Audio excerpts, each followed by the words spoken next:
Hello and welcome to yet another exciting episode of Zigo on the Move with Ngozi Ndambuza, and as always we take it to what's hip and happening around Durban. Today I'm at Brickfield campus with second year's fashion student, and his name is Katikane. How are you, Katikane? I'm okay. Well, he's been selected to be in the top 10 of the Vodacom Durban July Young Designers Award. Yes. So out of the whole of Durban, only 10 students were selected. How do you feel about that?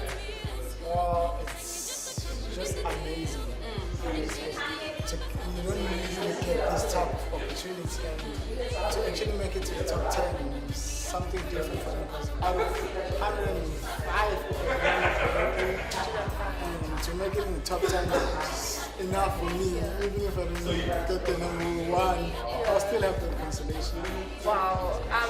DET is certainly proud of you, and I'm sure your parents at home are proud of you too. But when did you discover your passion for fashion, and how did you go about actually pursuing a career in the fashion industry? Funny story. My parents actually made me study electrical engineering. Okay.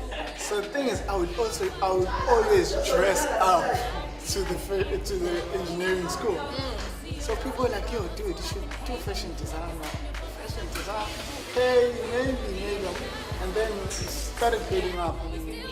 After I completed my diploma in engineering, I decided I'm going to go into fashion design. Oh, wow. So I would go in. And then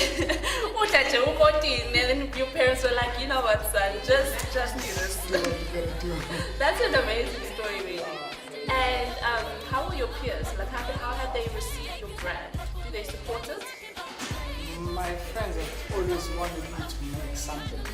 Every time, even before they saw what I've done now. And now they just went crazy. Like, yo, we want to come to the Durban July, please make us the same piece you did. So your fellow young people do actually support you? I'm still shocked even now. It's so supportive. It's like they're making me feel like I'm on a very high level. They're so supportive. It's amazing. That's amazing, and it's good as young people to support each other, especially as black businesses. So, what other types of garments do you produce? Basically, I make clothes based on the client, what the client needs. Because I'm still a student, and I just want to perfect myself first, so I can produce like good quality stuff. Okay, so I know you said you don't really produce garments for people right now, but in the future, do you hope to one day have a brand? Definitely. I think every designer wants to be like every other successful designer in the future. But I just feel like for myself personally, I need to gather the right experience first. Network, meet people, just build myself up and produce good quality garments in the future. That's great. I'm a huge fan of Tom Brown. Okay. Anything Asian. Oh, okay. I didn't see that coming. That's really cool. Now, I want you to just show us around and tell us a little bit of what you do. Yeah.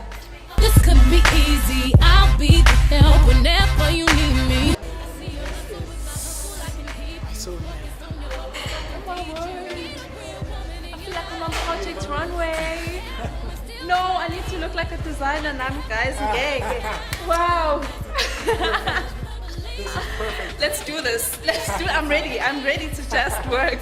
This is the place where my Color of Magic was birthed.